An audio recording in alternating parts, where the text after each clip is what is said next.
Not that we ever have any non-disturbing topics, but today we've got an extremely disturbing one.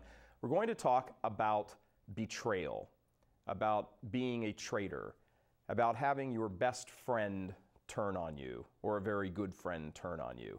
You know, salvation history is absolutely littered with stories of betrayal and treason and murder. Let's go all the way back in time. Let's go back in time to a time before time. We're going to contemplate for a moment here the angelic realm in all of its terrible glory. The angels have just been created. There they are by the billions. All these angels in this terrific array of glory and light. Imagine being there. Imagine being one of them. You are created for heavenly glory, and your splendor is the knowledge of God.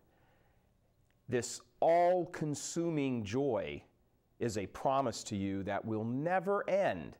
You are magnificent, magnificent in your array, gleaming beyond all light.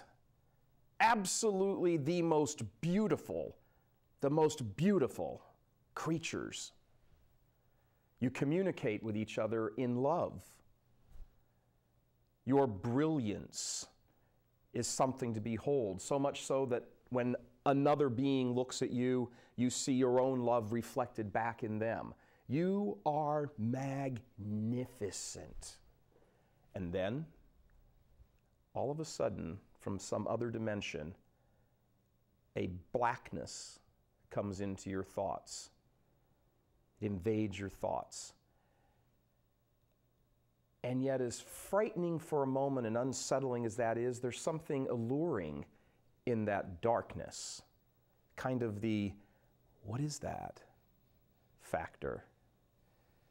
You don't totally apprehend the depth of the darkness, because there is the enticement of an offer in there.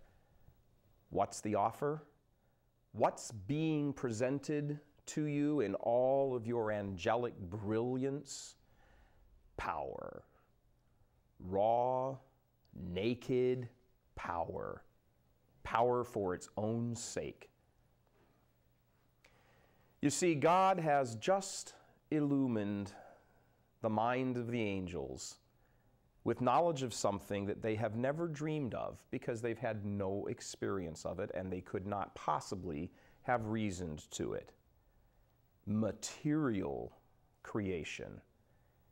He has just illumined their minds with material creation.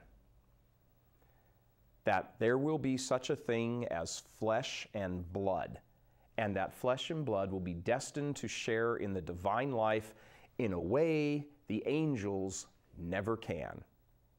So here you are in all of your brilliance, just getting the memo that something's coming along that will be closer to God than you.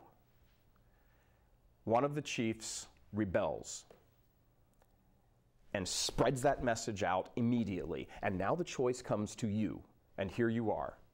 Be sharers in the divine life, or seize that power yourself.